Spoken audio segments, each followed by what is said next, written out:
virtual, né? Mas a nossa palestra. Nós tivemos a honra de receber uma mensagem nessa semana para ser apresentada aqui na nossa reunião geral.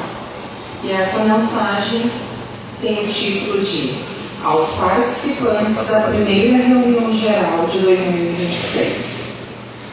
Quando a humanidade se debate frente aos temas tão cheios de significados com os quais se depara e que tanto a faz sofrer, nos é motivo de reconforto constatar que os integrantes do grupo Libertação, a nossa casa, continuam em seus propósitos liberatórios e confiando sempre que persistir, trabalhando e crendo na bondade, na misericórdia do Pai Maior é o caminho mais produtivo e salutar para auxiliar na mudança planetária que as atuais vivências lhes propiciam.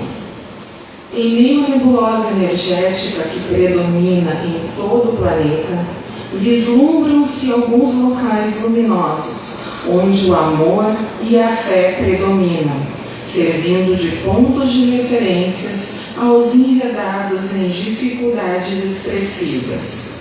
A nossa casa é um deles. O aprendizado do servir amando está sendo aplicado e acolhido com seriedade e resultados positivos. Perseverem, continuem sendo luzeiros em meio a tão visíveis nuvens de incompreensão, inveja e negatividade. Esta casa permanece firme e forte, graças a todos que neste momento nela se encontram. Sentimos-nos imensamente gratos ao Pai por nos permitir acompanhar o andar dos que fazem desta casa um lugar tão acolhedor e fraterno. Recebam nossa gratidão, fé e coragem. Essa mensagem de Messias, recebida pela Magari no dia 19/3, ontem. E essa mensagem é destinada a nós, trabalhadores, participantes desta casa. É uma honra receber esse sentimento de gratidão de seres tão elevados, seres que estão nesta casa presentes muito antes da fundação desses pilares, que fazem parte da família Libertação muito antes da gente imaginar que ela está trabalhando aqui. E esse primeiro trecho é tão importante porque ele fala: quando a humanidade se debate frente aos temas tão cheios de significados, quando os quais se depara e que tanto a faz sofrer. Fala sobre a nossa palestra, que vai falar sobre os sentimentos de dor e de sofrimento. Esta casa continua sendo referência. E saber que é um reconforto para eles. Imagina para nós, se é um reconforto para eles constatar que os integrantes do Grupo Libertação continuam nos processos liberatórios e confiando sempre. É Grupo Libertação, é a nossa missão conosco, nos libertar de nós mesmos, das nossas amarras, das nossas dores, daquilo que nós trazemos vida após vida.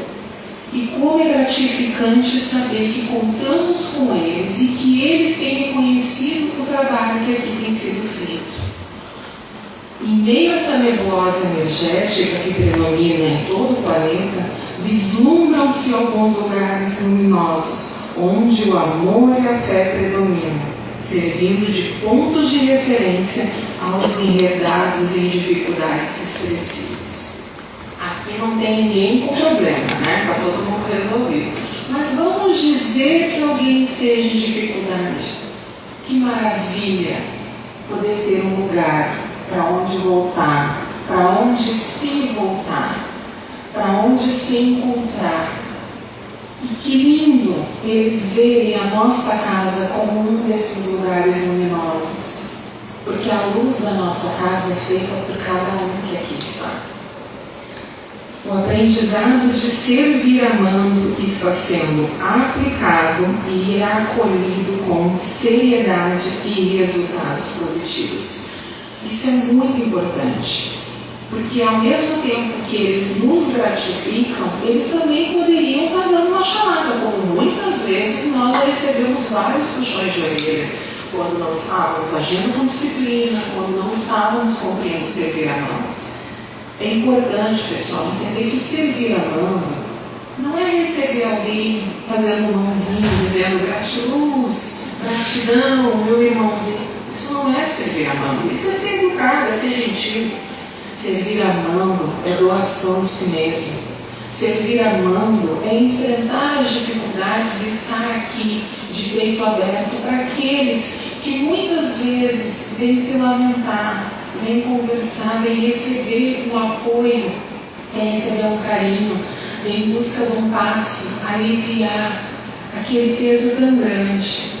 Quantas vezes no atendimento nós ouvimos algum ser sofredor ou um impulsionador, vamos dizer assim, um obsessor, falando da sua caminhada, do seu sofrimento, e quanto aprendizado tiramos disso, e quanto amor ele levou daqui. Isso é servir muito. Perseverem, continuem sendo luzeiros em meio a tão visíveis nuvens de incompreensão, inveja e negatividade. É maravilhoso que a área espiritual, os trabalhos espirituais da casa estejam sendo tão agraciados assim, com essas palavras do plano espiritual.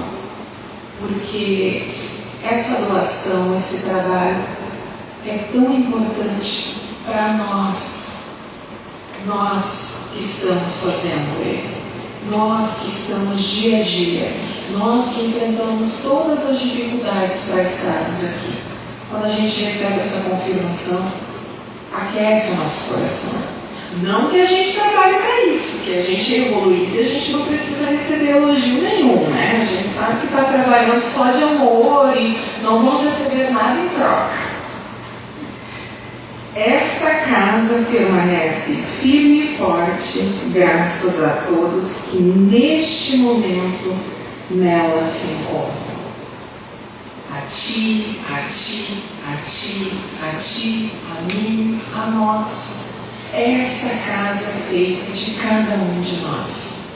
A luz que essa casa emana é a luz que emana em cada um de nós. Sejamos a diferença nesta casa, sejamos a diferença nas nossas vidas.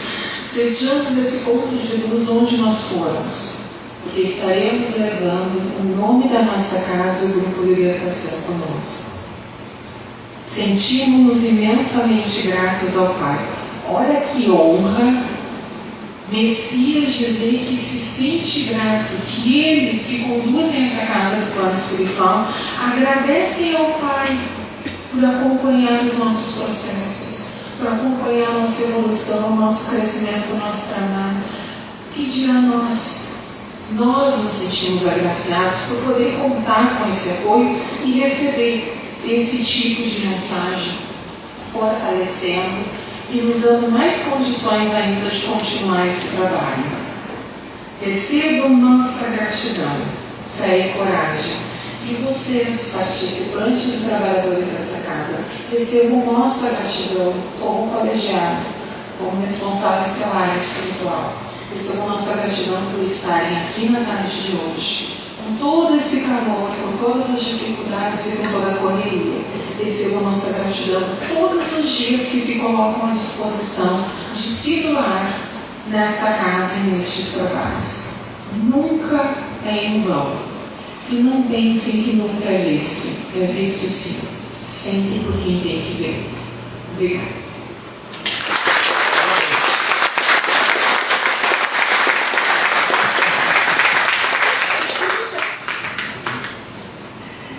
Então vamos dar início à nossa palestra, que vai tratar um tema bem tranquilo, bem levinho, que não é problema para nenhum de nós.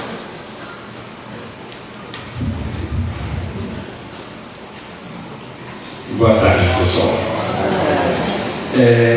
Antes de iniciarmos o nosso tema, é importante que se traga para vocês um acontecimento na quarta-feira passada, não desta semana, da semana semana anterior, eu faço orientação na quarta-feira de tarde, estava aguardando novos pacientes, eram 4:30 da tarde, e uma senhora com 83 anos de idade saía da casa, veio falar comigo e disse assim: eu tenho há 20 anos glaucoma e estou perdendo a minha visão total. Não tenho ninguém na vida, sou sozinha. E eu conto os momentos para chegar até esta casa e escutar uma palestra e receber um passe. Aquilo me tocou muito fundo. Pegando esta informação com esta mensagem de Messias, o que a gente pode fazer? Eu usei naquele momento a única coisa que eu podia dizer para ela: faça desta casa, independente do seu lar, o seu lar espiritual, porque este é um local onde nós podemos lhe acolher. E sempre terá uma pessoa disponível para conversar com a senhora. Isto é um pouquinho de luz, bem pequenininha, que nós temos guardado, que podemos alcançar as pessoas que estão numa condição que ninguém de nós gostaria de estar. Então, esta introdução para a nossa conversa de hoje, e que fala sobre um tema que eu considero de extrema importância. A semana passada, sábado da semana passada, esteve conosco um palestrante de muito gabarito, Jorge Larrat, que trouxe, apoiou-se na conversa conosco num dos pilares mais importantes da doutrina espírita, se não mais importante, as leis morais. Trouxe para nós, baseando toda a sua conversa em cima das leis morais. Automaticamente, quem de nós pode fazer uma reforma íntima se não se sentar em cima das leis morais e aplicá-las na sua vivência? Ninguém. Então, o que nós trazemos hoje para vocês não é nada, praticamente nada. Você não é vítima de nada. A dor que carrega foi semeada por você. Quando nós falamos isso, inclusive na reunião do colegiado, para estabelecer o tema que seria conversado com vocês, teve gente que criticou, mas foi muito pesado. Na minha concepção, pesado é terceirizar os problemas da gente. Transferir para outros, quando sabemos que nós é que não somos vítimas de nada.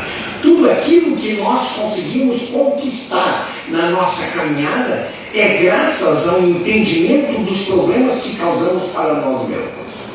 Então, essa análise, ela é de extrema importância, porque ela é a luz do livro dos Espíritos. Muita gente, quando eu faço escolinha na quinta-feira, muita gente me comenta: lê um livro tal, lê um livro tal, e eu pergunto: leram por acaso os livros basilares da doutrina espírita? Porque é a mesma coisa que querer aprender a falar qualquer tipo de idioma sem conhecer o próprio português.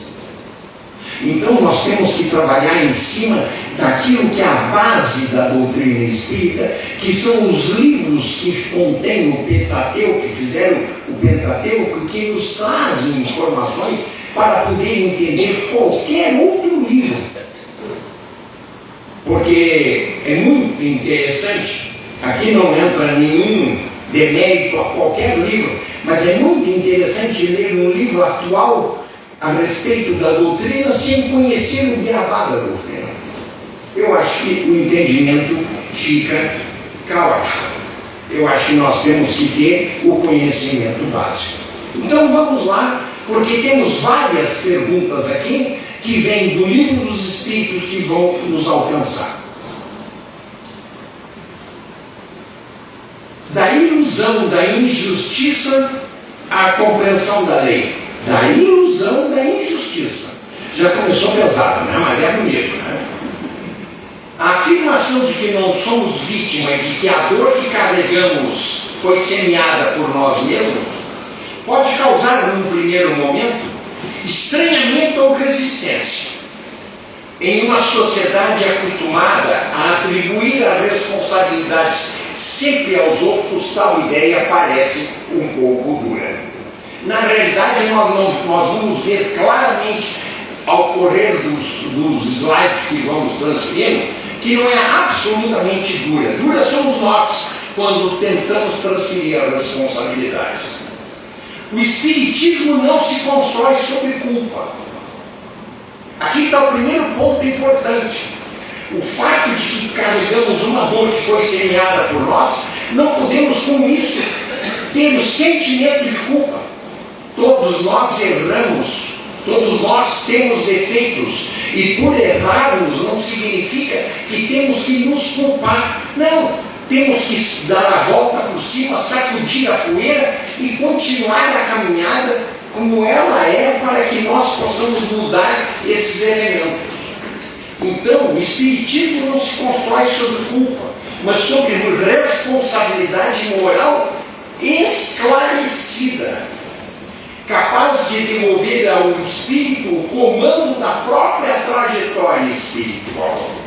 Reconhecer-se autor da própria dor não significa condenar-se, mas assumir conscientemente o poder da transformação. Que o digam os dirigentes de todos os grupos de renovação desta casa. É isto. Assumir conscientemente o poder de transformação da sua própria pessoa, se tornando quem deveria ser e não ser quem imagina que é.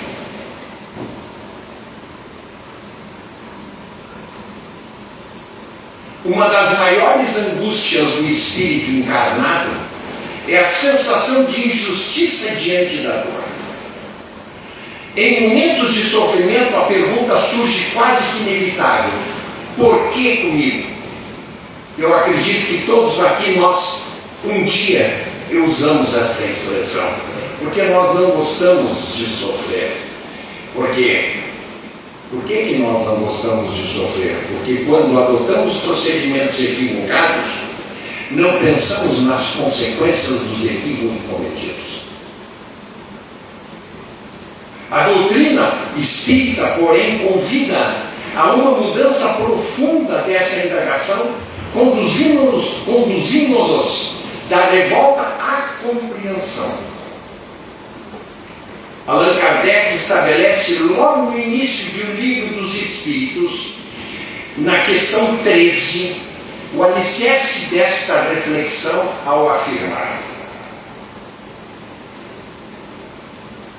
Deus é soberanamente justo e bom. Se Deus é justo, não há espaço para o acaso moral. Se é bom, não pode haver sofrimento imposto sem finalidade superior. Assim, a dor deixa de ser vista como injustiça e passa a ser compreendida como um instrumento educativo da lei divina. Lindo isso, né? Instrumento educativo da lei divina. Porque quem criou a dor? Esta é uma verdade que esclarece e liberta. Vocês viram por que está saindo como um vento? É para tentar espantar esse negócio da dor que a gente sente. É proposital.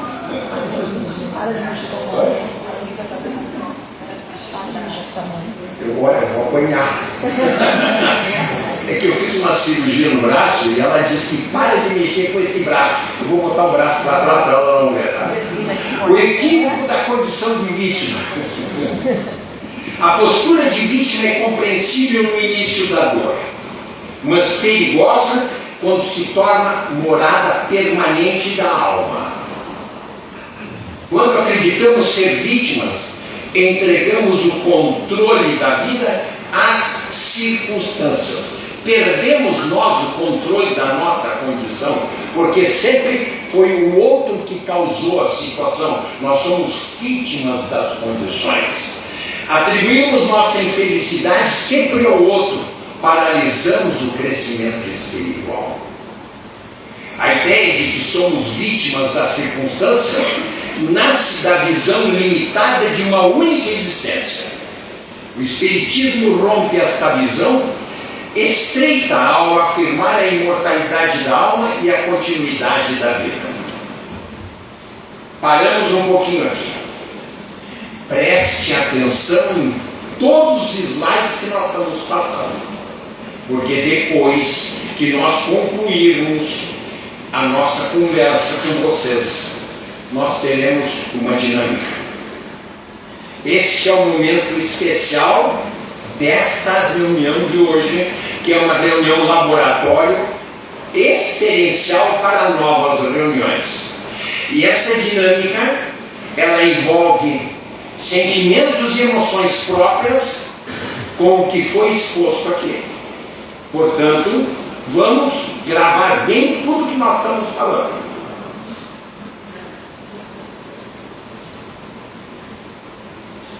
Kardec pergunta aos espíritos na questão 851: há uma fatalidade nos acontecimentos da vida, conforme o sentido que se dá a essa palavra? Ou seja, todos os acontecimentos são pré-determinados? Nesse caso, em que consiste o livre-arbítrio? E os espíritos responderam para Kardec: a fatalidade existe apenas no que diz respeito à escolha que faz o espírito ao se encarnar, de sofrer tal ou qual prova. Ao escolhê-la, ele traça para si mesmo uma espécie de destino, que é a própria consequência da posição em que se encontra. Refiro-me às provas de natureza física, porque no tocante às provas morais e às tentações, o espírito conserva o seu livre-arbítrio sobre o bem e o mal, e é sempre sem ceder ou resistir.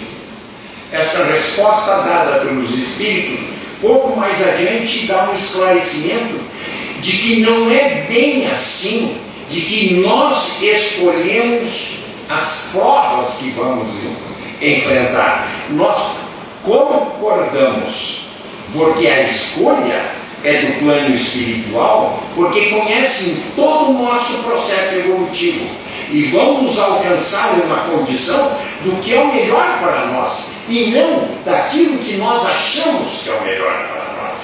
Então nós vamos entender que vem um esclarecimento agora um pouco mais claro para deixar a situação mais entendível. Reconhecer o livre-arbítrio é reconhecer a responsabilidade. O espírito não é joguete do destino, mas agente ativo da sua própria trajetória evolutiva. A postura de vítima, embora compreensível em momentos de dor, torna-se obstáculo quando se cristaliza, pois paralisa o esforço da autotransformação. Um outro parênteses. Quando nós fizermos a dinâmica, vamos abrir espaço para a manifestação de pessoas que estão no público, se tiverem coragem para se manifestar.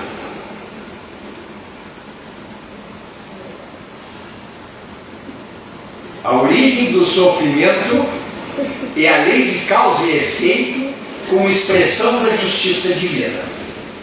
A doutrina espírita não romantiza a dor, mas a explica. Kardec questiona de forma direta na questão 921. Concebe-se que o homem seja feliz na Terra, quando a humanidade estiver transformada. Mas, enquanto isso não acontece, Pode o homem desfrutar de uma felicidade relativa? O homem é quase sempre artífice da sua própria infelicidade. Ao praticar a lei de Deus, poupa-se de muitos males e pode até desfrutar de uma felicidade tão grande quanto comporte a sua existência num plano grosseiro. Isso significa, em outras palavras, por que o homem sofre? Porque não fez o que deveria fazer e fez o que não deveria. Entendido? Eu acho que a partir daqui está dito tudo, mas tem muito mais coisa para esclarecer. Tá? Mas vejam bem, porque não fez o que devia fazer e fez o que não devia. Não seguiu as leis morais estabelecidas na doutrina espírita. As leis morais são só da doutrina espírita ou são de todas as religiões existentes no mundo? E o homem é que ao longo do tempo vai mudando essas leis morais de acordo com o seu próprio interesse.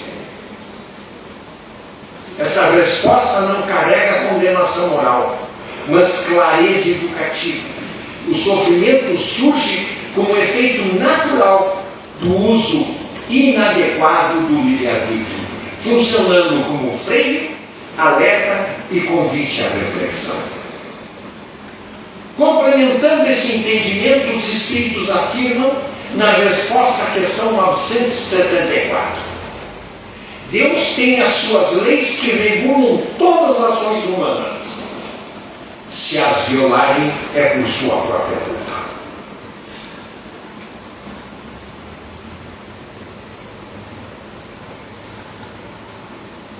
Em outras palavras, a cada um segundo as suas obras. Eu acho que está claro, né? Muito claro, né?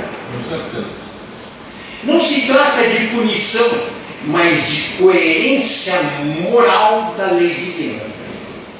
A reencarnação, então agora saímos desse capítulo porque vamos reencarnar, tá bom, pessoal? E na reencarnação nós temos a oportunidade de mudar aquilo que fizemos errado na encarnação passada. A reencarnação como chave explicativa do sofrimento. Sem a reencarnação, a dor seria incoerente e injusta. Com ela, a justiça divina se revela em sua plenitude. O Evangelho segundo o Espiritismo ensina no capítulo 5. A justiça de Deus se revela plenamente na pluralidade das existências. Em síntese, aquilo que nós consideramos hoje uma injustiça é que a gente desconhece o passado daquela pessoa em outra situação. Por que ele fez o que fez para ter nascido da forma que nasceu? E assim somos nós. Estamos hoje reencarnados num momento de transição do planeta de provas e expiações como algo excepcional e que nos dá a oportunidade de ver esta transição do momento mais importante nesta época do planeta Terra. Isso é uma vantagem fantástica para nós. Porque quando é que veremos outra transição? E quando vermos, não vamos nos lembrar. No capítulo 2, segundo, Kardec, na questão 132, pergunta: qual é o alvo da encarnação dos espíritos? E os espíritos respondem: Deus impõe com a finalidade de fazê-los chegar à perfeição. Os espíritos passam pela experiência da encarnação visando objetivos. Para uns é uma expiação, para outros uma missão. Mas para chegar a essa perfeição, devem sofrer todas as vicissitudes da existência corporal. Esta é a expiação. Que nós estamos aqui, neste momento, com a finalidade de nos tornarmos melhores. Muitas dores atuais não têm origem na vida presente. São heranças morais, compromissos assumidos e não cumpridos. Vamos repetir: compromissos assumidos e não cumpridos, ou provas necessárias ao progresso do espírito. as aparentes desigualdades da vida, sofrimentos precoces, provas severas, dores merecidas aos olhos humanos, encontram explicação na continuidade da experiência espiritual. Portanto, muitas dores atuais são reparações de faltas passadas, provas aceitas pelo espírito antes de reencarnar ou instrumentos de progresso moral.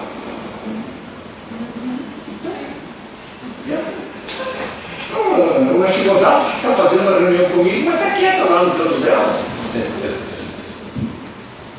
Eu me lembro de ter assistido uma palestra uma vez de uma moça e ela tinha sofrido de um câncer de mama bem severo e ela teve que retirar as mamas de forma completa. Então não sobrou margem nem para reconstrução, ela teve que lidar com o que aconteceu. Ela foi inconformada com aquilo, mesmo estando dentro de uma casa espírita, mesmo sendo palestrante, mesmo conhecendo a doutrina, os livros, tudo. E ela passou por uma regressão. E ela recebeu de um espírito, que seria o mentor dela, a informação de que tudo o que ela estava passando havia sido concordado. Não, hoje eu vou concordar com isso, passar por esse momento de dor. Sim, concordou. Porque em outras vidas, tu devia lidar com a tua vaidade. E a tua vaidade era extremamente inocente. Tanto que tu foi colocada como palestrante para trabalhar à frente de uma casa espírita, para trabalhar o teu ego e a tua vaidade. E tu não trabalhou. Então, como um acordo, em tal idade, se tu ainda não tivesse feito o progresso moral que tu precisaria fazer, recebendo todas as informações, recebendo todas as instruções da espiritualidade como recebeu, tu teria o câncer. A partir daquele momento, ela entendeu que o câncer dela não foi uma fatalidade, não foi um castigo, não foi uma punição, foi uma misericórdia. Porque ela trabalhou sem a vaidade. Porque desde aquele momento ela começou a mostrar que o mais lindo dela era o que ela tinha dentro dela, era o trabalho dela, era o que ela conhecia e queria passar, e a forma que ela trazia aqui. É isso.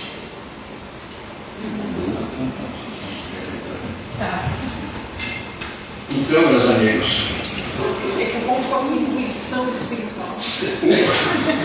Um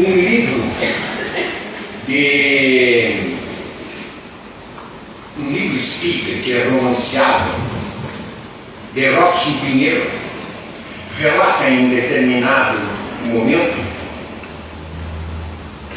como nós efetivamente somos amigos de um determinado país. Morreu e permaneceu imantada ao seu próprio corpo por 30 anos, porque ela não admitia que a beleza daquele corpo se decompusesse. Com isso, nós fizemos tudo, né? Como é que nós somos, né? Nada é aleatório, nada é inútil. Assim, a dor deixa de ser injusta e passa a ser experiência pedagógica, adequada às necessidades evolutivas de cada espírito. A verdadeira compreensão da frase, a dor que carrega foi semeada por você. Nós estamos aqui tentando esclarecer toda a razão do título e do subtítulo, para que não fique nada pendente como processo acusatório. Um dos ensinamentos mais consoladores e ao mesmo tempo mais responsabilizante de O Livro dos Espíritos é o que afirma que o Espírito participa ativamente das escolhas de suas provas. Kardec pergunta na questão 258, em outras palavras: é o próprio Espírito que escolhe as provas que quer sofrer? Ele mesmo escolhe os tipos de provas porque há de passar. Nisto consiste o seu livre-arbítrio.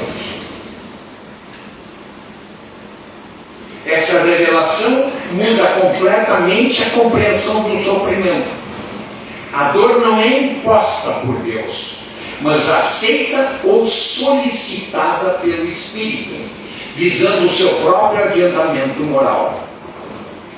Quanto às mensagens recebidas e que nos esclarecem, quantos livros nos dizem que muitas vezes, quando terminamos o nosso tempo na Terra e retornamos ao plano espiritual, queremos voltar correndo para corrigir o que fizemos de errado. E não é possível mais isso, porque o nosso tempo terminou, nós temos que nos preparar e rever as condições que enfrentamos na Terra para que possamos aprender a não repetir os mesmos erros. Essa é uma realidade. Então não adianta. Terminou o tempo na Terra, partiu para outro plano, se prepare para uma nova encarnação. É nesse sentido que se compreende a afirmação: a dor que carregada foi semeada por você, não como culpa, mas como um ato de responsabilidade espiritual. Esta afirmação não se refere à culpa destrutiva, mas à autoria espiritual. Fomos nós que escolhemos, em algum momento, caminhos que hoje geram consequências educativas. E exatamente por isso que reside aí a esperança. Se fomos nós que semeamos, somos nós que podemos transformar a colheita. Como? Emmanuel esclarece com profundidade. Ninguém foge aos resultados da própria semeadura, mas todos podem renovar a lavoura. Todos aqui sabem, todos sem exceção, de que nós estamos hoje preparando o terreno e semeando os frutos que colheremos no futuro. O futuro será nessa encarnação? Não sei. Eu posso garantir que eu estou preparando a próxima. Posso. Então, mas tem muita gente nova que está aqui e que pode ainda semear o terreno, adubar o terreno, botar a boa semente para colher um bom fruto nessa encarnação. Não existe por que postergar para amanhã o seu crescimento espiritual. O passado explica, mas não aprisiona. O presente oferece sempre a oportunidade de recomeço consistente. Consciente, perdão. Mas consistente também fica bem. Então vamos lá. Consciente e consistente. Uma coisa importante que ele diz, parar de dizer que vai deixar aquilo para a próxima encarnação. Está lembrando que o Jorge Larra disse que vai deixar para a próxima encarnação. Então vou deixar para a próxima. Olha, vocês estão vendo que eu estou fazendo um esforço danado, né? Eu estou com 84 anos, pessoal. Estou lutando para conseguir chegar lá, mas chegar em melhores condições.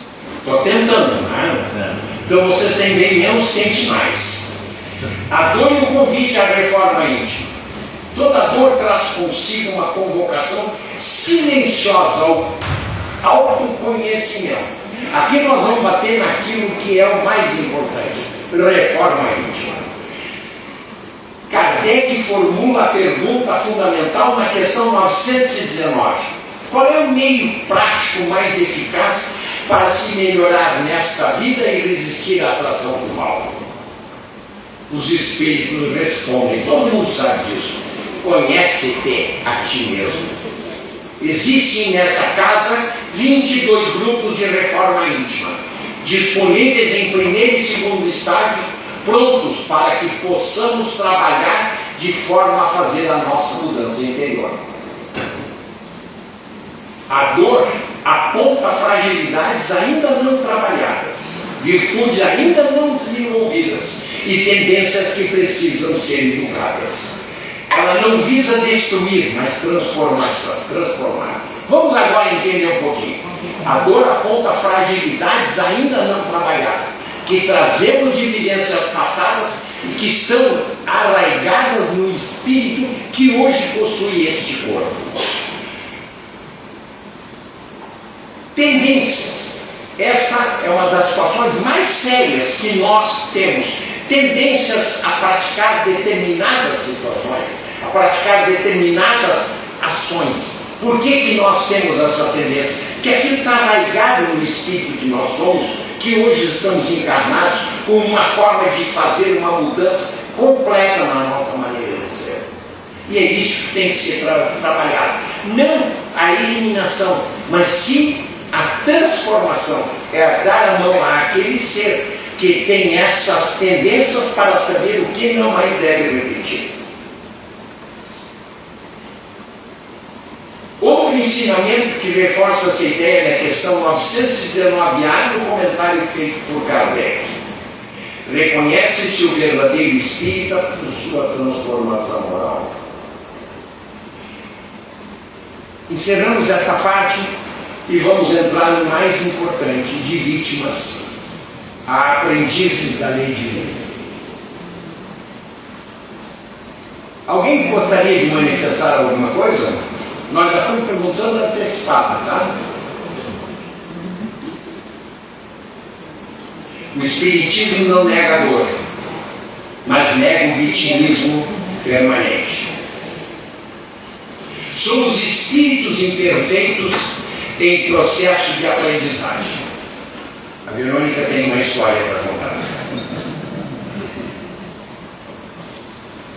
Deixa eu contar um segredinho para todo mundo. Todo mundo sofre. Todo mundo sente, já sentiu ou vai sentir alguma dor. O Clóvis sofre, se não sofre, já sofreu ou vai sofrer. E deixa eu te avisar uma coisa, se tu está sofrendo agora, quando passar, daqui a pouco vai sofrer de novo. Porque nós estamos aqui para aprender, para crescer. E por que através da dor? Porque, infelizmente, nós somos tão imperfeitos, nós somos tão infantis moralmente, tão infantis espiritualmente, que nós só aprendemos aquilo que nos machuca. Quando eu fazia parte do grupo Renovação, eu contava uma história de um cachorro. Que o pessoal chegou num posto de gasolina e tinha um cachorro deitado, e aquele cachorro uivava. A pessoa encheu o tanque e foi sair, aquele cachorro uivava. Eu falei, escuta, por que esse cachorro uiva e não sai do lugar? Não é que ele está deitado num prego. Não é, por que ele não levanta? Não, é porque está doendo o suficiente só para ele uivar. A hora que doer para ele se levantar, ele levanta. Às vezes, para a gente se mexer, para a gente tomar atitudes, para a gente deixar de ser quem a gente vem sendo há muito tempo, a dor tem que doer para fazer a gente levantar. A dor é uma motivadora. A dor nos mexe. Porque a gente é acostumado a querer estar aqui, ó, só no plano. Nós queremos estar na paz, na tranquilidade. E na paz e na tranquilidade a gente se acostuma e se acomoda. Mas quando a dor vem, ela te mexe. Ela faz tu olhar para ti e ela faz tu ver o porquê que ela está te incomodando tanto. E onde tu te abandonou. Deu, pessoal? Pergunta de Kardec da questão 262. Parece que é um pouco assim cansativa a forma como a gente traz as perguntas, mas é importante para fazer o link e o entendimento sobre a situação. Senão não adianta. Com a doutrina espírita não tem como a gente fazer de outra forma. Como pode o espírito, que em sua origem é simples, ignorante e sem experiência, escolher uma existência com conhecimento de causa e ser responsável por essa escolha? Vem aquilo de que nós escolhemos as provas que vamos enfrentar e que não é bem assim. E agora nós vamos entender.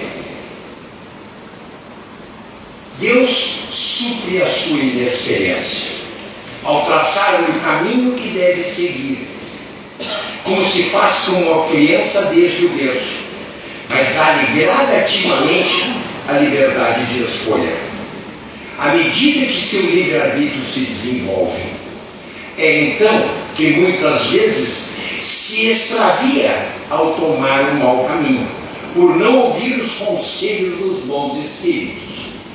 É a isso que podemos chamar a queda do homem.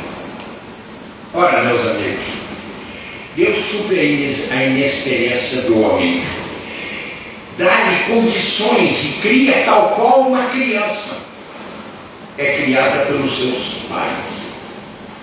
Ou seja, não tem ainda, quando pequeno, liberdade de escolha, mesmo que queira.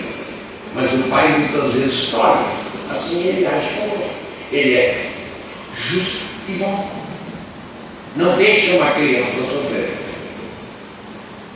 A resignação aqui não é passividade, mas aceitação consciente, acompanhado do esforço sincero da melhoria interior. Por quê? Os espíritos responsáveis pelo nosso projeto reencarnatório têm conhecimento profundo daquilo que nós podemos ter sucesso. Caso contrário, eles sabem que o insucesso vai acontecer. Então eles não nos dão condições de que possamos escolher a prova que vamos fazer. Simplesmente isso. Isto é justiça de um elemento de bom coração que nos passa a condição que nós podemos superar, e não aquelas que ainda não estamos preparados para tal.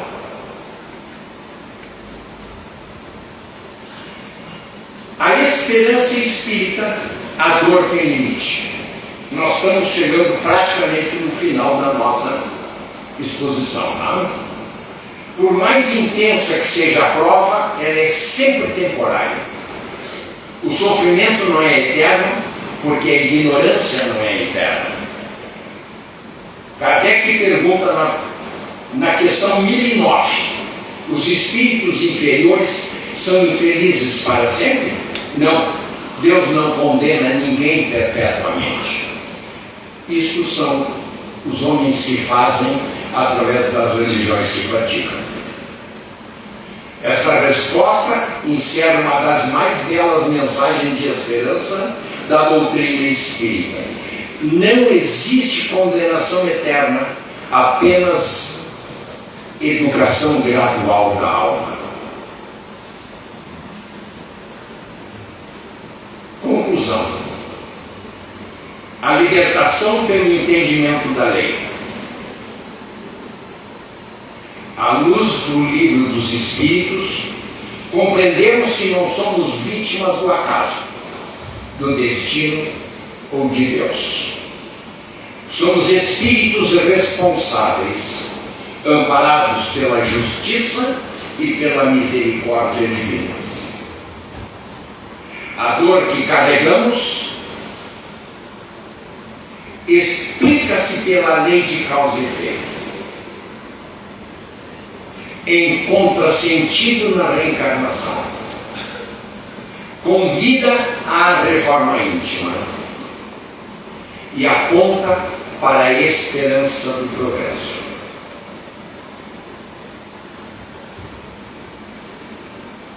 A dor não veio para nos destruir, veio para nos reconstruir por dentro.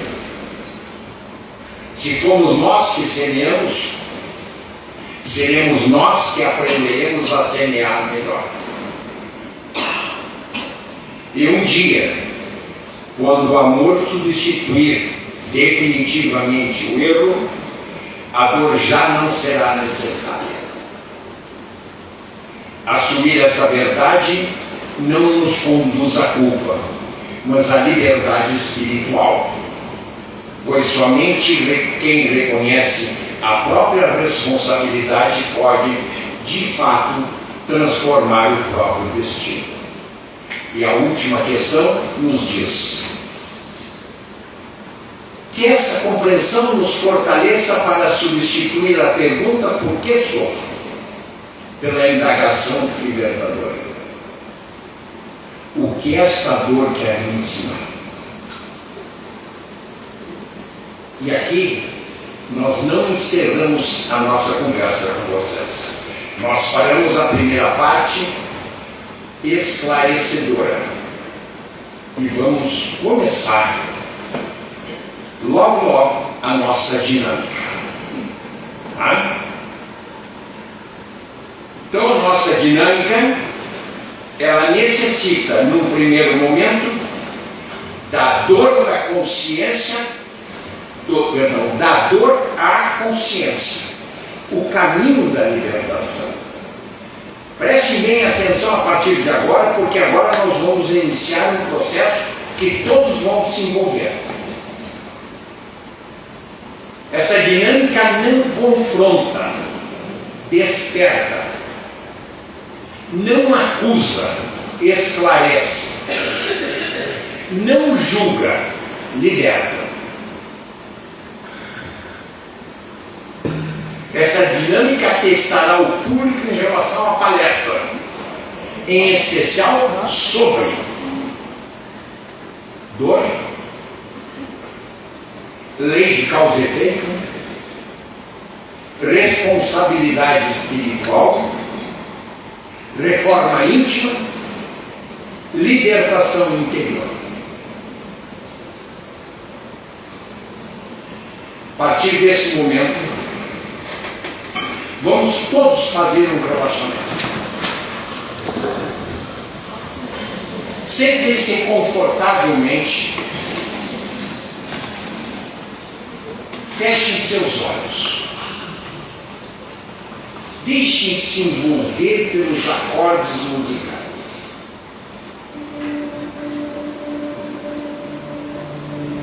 Pés soltos no chão. Respire lento e gradualmente por alguns instantes.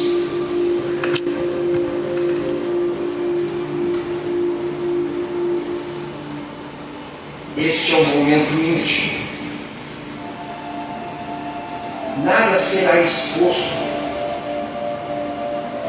Nada será julgado. Cada um caminhará apenas para dentro de si.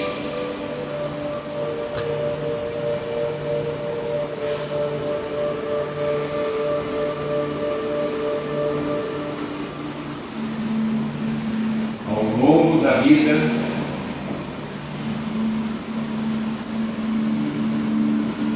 todos nós carregamos dores.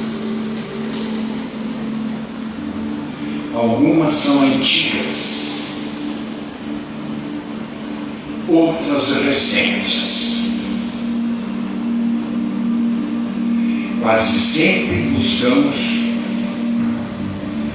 fora as causas que sentimos. Pessoas, situações, o destino, Deus.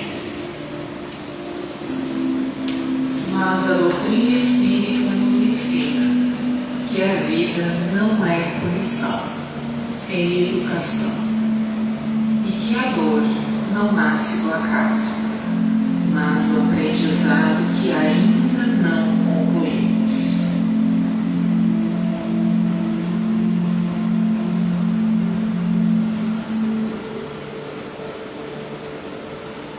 Traga à sua mente uma dor que ainda incomoda. Não precisa ser a mais grave, apenas uma que ainda pesa.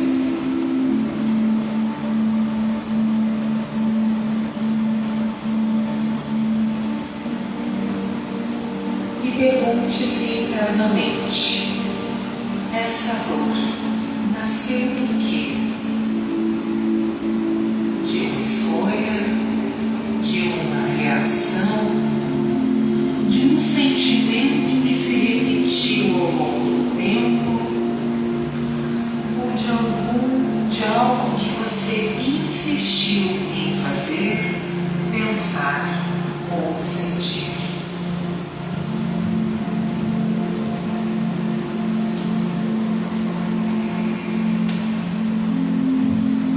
Não estamos falando de culpa. Estamos falando consciente e honestamente de autoria espiritual.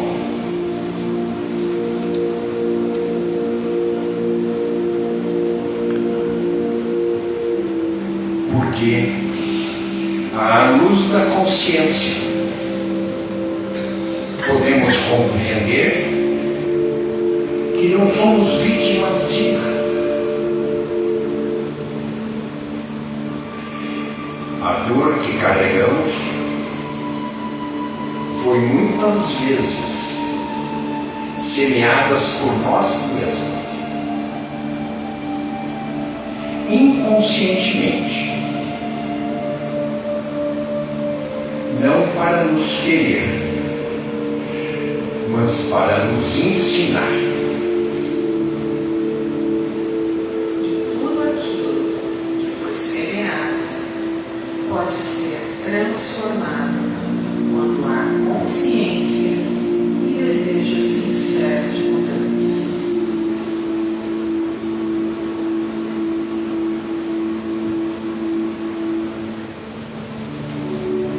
Imagine que essa dor que há pouco você trouxe à memória, que você se questionou, imagine que essa dor é uma semente em suas mãos.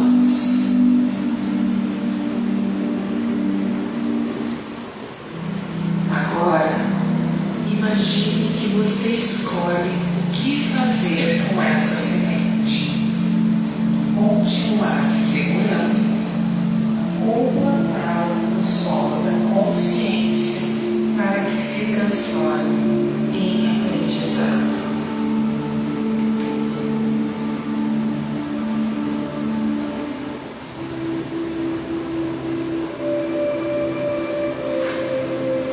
Aprendizado gera liberdade. Liberdade gera paz.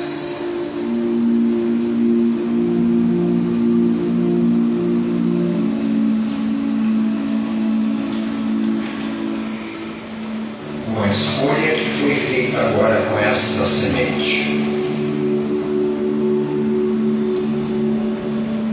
Podemos afirmar que a dor não nos define. O erro não nos condena. O passado não nos aprisiona.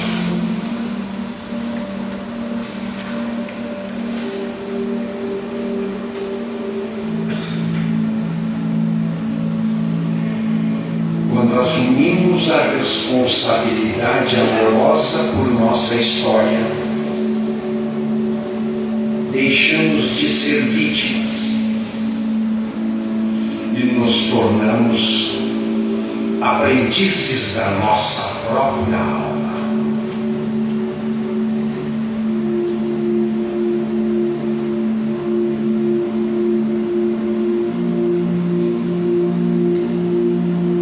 Respire bem profundamente. Lá de onde vocês tiraram essa dor. E quando se sentirem prontos, abram os olhos. Calmamente, retornando, mexendo as mãos, os pés, sentindo onde vocês estão.